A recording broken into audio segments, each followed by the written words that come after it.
Hi everyone, I'm Charlotte Rutter from Roma Finance, and I'm here with some of our lovely underwriters. We're just going to go through how things have been through lockdown and teach you how you can actually help us get your cases through quicker. So I'll just go around the room and let them introduce themselves. I'm Sam Williamson. I've been with Roma 2.5 years, I think it's been. Previously in banking, relationship management roles, done some broking. I've worked for alternative finance providers, bridging, done term loans, development loans, the works. I'm also a bit of a property developer myself, doing refurbs, and have 5 buy-to-let properties. I'm Lorraine Hart, Head of Credit Operations at Roma. I've been here almost 6 years. In retail finance and banking for 25 years now. So lots of experience in the background there. I'm James Edwards. I've been with Roma since October. Prior to that, I worked for another lender in the specialist lending industry. And before that, I was in regulated finance for over 12 years. Hi, I'm Emma. I am Underwriting Relationship Manager at Roma, and I've been here since September 2020. Previously, I was at another specialist lender for around 20 years. So how have you found the transition of actually working at home? What sort of challenges have you faced as underwriters in the last year? Biggest change for us has been not having the file or colleagues in front of us. As most people know in this industry, no two cases are the same, and quite often you will come across something that's a little bit quirky. Just because you've not come across it before doesn't mean that somebody else in the office hasn't and has an idea of how to go about it. So I think the biggest challenge in that sense is having everything to hand that we can quickly discuss as a team or with individuals. And what we've had to do is utilise other media that's been available to us, such as Teams, Zoom, calling. It's not as easy to get hold of each other because obviously everyone's very busy, but we have had to get used to it and kind of change our way of thinking. Other challenges as well, again, because we don't have a physical file to pass around, is in the final sign-off process, is making sure that we can get the relevant information through for sign-off. So again, it's just making sure we use the tools that we have, making sure things have been saved, put together correctly, and popping everything into one email with all the information in one place just makes it a lot easier and a lot slicker. For myself and James as well, we both started at Roma in the middle of the pandemic. So I think I went in the office for about 2 weeks, and then we were all just working from home again and trying to learn the entire process from start to finish with no one sat next to you is really difficult. So like James said, we had to utilise like Microsoft Teams quite a lot, phoning people every 5 minutes to ask questions. I don't know how James has found that, but I think the starter process during a pandemic is a more difficult, challenging process to get underway. Don't think my training or learning has been restricted from being at home, but you can see the big difference between sitting side by side with someone and sitting on your own being a new starter. Yeah, I think that is probably what, sort of one of the biggest things sort of that we're missing. And it's the hardest thing to deal with because it, like you say, a lot of our deals are very borderline. We've got to take a commercial view on them, and it's all about assessing risk and seeing, how do we deal with it? How do we restructure? What is the risk with it? Is it an acceptable one to take? And quite often we just throw it out within the team. If we're face to face in the office, or we might even bring in some of the senior managers or anything just to discuss it. And it can be done very quickly. Whereas obviously if you're working remotely, you've got to try and pull in multiple people to conversations, or and you can't get hold of people and things. So it does delay the process a bit, but we're still doing it. We're still having the same approach. But yeah, that's definitely been a challenge, I think. We've definitely adapted quite quickly to the working environment. Quite proud of how we've adapted, really. because there were quite a few changes in the processes because of, as people have said, not having physical files in front of you. You know, we're still processing things as quickly as ever and as efficiently as ever. We didn't sit there wondering what to do. We were proactive, putting lots of new processes in place. So we used a lot of technology. So we went into things like ID check and that sort of thing. Have you found that that's really helped? Yeah, I mean, it does help because it's cut down on the number of times that a borrower needs to produce ID and so on, and they can do it from home. So, you know, they can do it in their own time, in their own space. We also introduced a few different offerings, such as the AVM products, because we found obviously it was difficult for valuers to get out and get into properties. So we had to mitigate that in some way. So the AVM offering did help, particularly at the very beginning. Things like adjusting to remote signing and witnessing of documents. We honed the process to allow borrowers and legal partners to do that. And also the remote borrower meetings, so we could still continue to understand the projects that were going on, but we didn't have to deal with all the COVID issues when it came to actually speaking to our borrowers, as we always do. It just helped us to carry on understanding what our borrowers were actually doing. In line with that, when you're actually assessing a new application in the current climate, have you got any additional requirements or, you know, as a result of the pandemic? Or Nothing's is it kind of the same as it was before? Nothing's changed in terms of that, because the last thing that we wanted to do is make the process more difficult for people, to make it easier, if anything. So the underwriting criteria has remained the same. We've just tried to ease the process in light of the current circumstances, really. I think we started to do a lot of things on Zoom, so where we'd normally need legal advice, where they'd have to go into the solicitors or borrower meetings face to face, we've been quite flexible in allowing those to happen over Zoom. Okay, so we're a bit unique in the sense that we put the person before the properties. We have a people before property policy. What does it mean and why is it good practice? It's about entrusting the borrower with our funds. So it is ultimately a business transaction, but we're allowing our funds to be given to somebody for a period of time.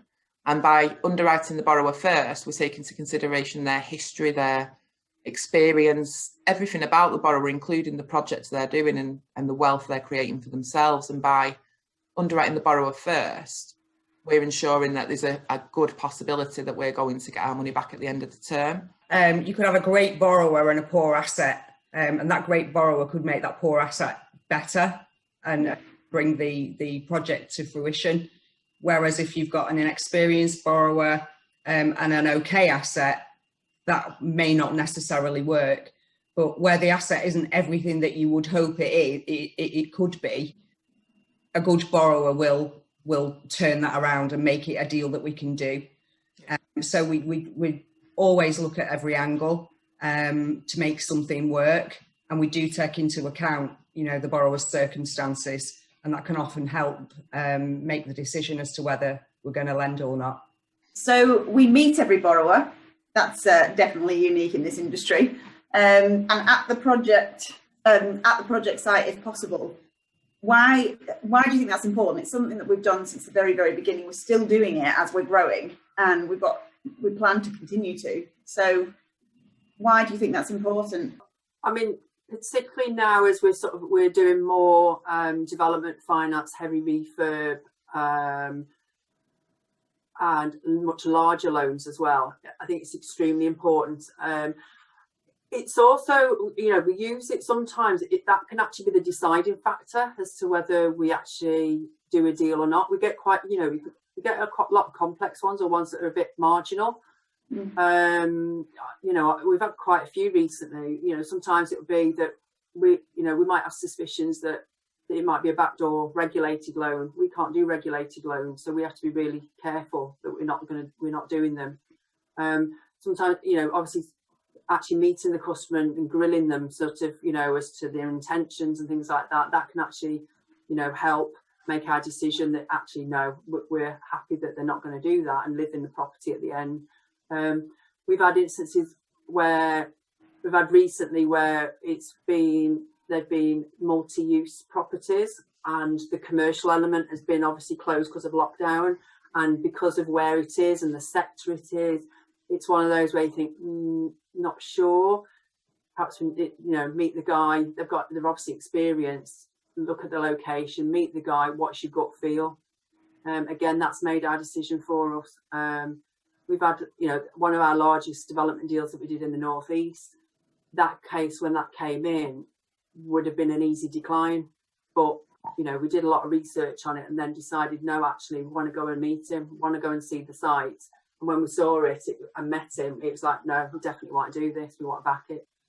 We touched on before that we're doing much larger loans and more development, that side of things. In the last year, are you seeing a change in the type of cases that we're actually underwriting? I mean, James, I know you've not been with us that long, but what have you been starting with? Yeah, so I mean, like Sam touched upon, we are finding a lot of the loans are getting larger, and a lot of them are your heavier renovations, conversions.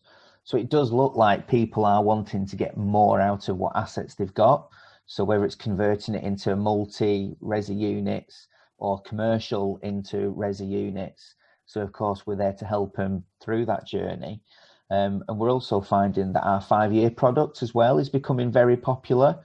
So again, we're seeing a lot of people that have the property, they know the market's uncertain, so they want to put it somewhere where they don't have to panic, say, for 5 years, but ultimately they're not tied in for a much longer period with high exit fees after a couple of years if things change for the better. The cases that we're seeing now are certainly more complex and definitely more development type cases coming through. I'd echo what James has said. The term lending has increased significantly. But yes, certainly some quirkier types of cases and most certainly more complex. Well, we're obviously getting more cases in. We've got a lovely new look. So in line with that, we've obviously making some process changes. We're streamlining things as much as we can, some of which you touched on earlier. What are we doing to actually support intermediaries and borrowers and get cases across the line quicker? Emma? What aren't we doing? We're doing everything. There's a lot going on internally looking at streamlining the processes, and we've put a lot of quick wins in place to make things a little bit faster internally. But with regards to what the brokers and the borrowers see, we've created the valuation process. So we've got a selection of brokers that now instruct their own valuations. It gives a little bit more control on instructing the valuation before we even receive the application. And it also speeds up the underwriting process because Sam, James should have the valuation as soon as they get the application. On top of that, we've created one simple application form that covers all bases and includes a lot more information up front that we need in underwriting to hopefully further improve the underwriting process. I could talk about this all day. We've got a submission checklist, which is really easy to use. We've had some positive feedback on that already, but that should give the brokers an easy view, and customers, borrowers, an easy view guide of what is needed on every application to make that process even quicker, along with a packaging guide to give an overview of the whole process from start to finish. So we've kind of talked about how we're helping intermediaries and property investors themselves.